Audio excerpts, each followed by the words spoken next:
जे आपण करतो ना तेच आपल्या मुलांना पण आपल्यासारखं सेम करायचं असतं. तर ते कसं बघा, सकाळी सकाळी छान गौरीसोबत दिवसाची सुरुवात झाली आणि सगळी कामं वगैरे आवरून मग मला थोडंसं काम करायचं होतं. तर मी लॅपटॉप घेऊन बसले होते आणि तिलाही माझ्याजवळ बसवलं होतं. तर ती माझ्याकडे बघत होती की मी कसं काम करते कसं नाही. आणि माझं काम झाल्यानंतर मी लॅपटॉप तसंच ठेवला होता आणि नंतर तिला भूक लागली तर मी तिला जेवायला दिलं. मग जेवणामध्ये मी तिच्यासाठी बनवलं होतं शेवग्याचं सूप आणि भात आणि ती खात होती तिच्या हातानेच. तिला माझ्या हाताने खायचं नसतं, ती तिच्या हातानेच खाते.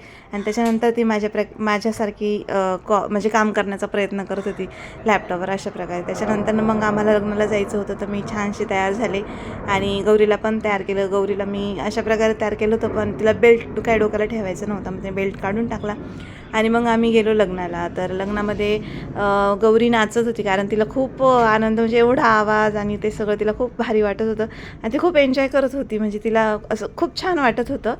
सगळीकडे म्हणजे असं रोषणाई वगैरे होती त्याच्यामुळे. आणि त्याच्यानंतर ब्राईड आणि ग्रूमची एंट्री झाली आणि त्याच्यानंतर जे काही विधी होत्या त्या विधी पूर्ण करण्यात आल्या आणि नंतर मग लग्न लागलं.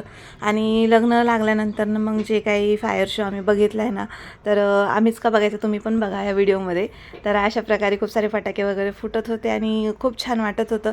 त्याच्यानंतर लग्न झालं. मग पाहुण्यांचं काय काम असतं, तर आम्ही गेलो होतो जेवायला. मग जेवण करताना गौरीचे बाबा गौरीला सांभाळत होते आणि म्हणजे जेवत पण होते, तिला पण खाऊ घालत होते आणि मी मस्त जेवणावर ताव मारण्याच्याच प्रयत्नात होते. तर असा गेला आमचा कालचा दिवस. भेटूया उद्याच्या ब्लॉगमध्ये. बाय.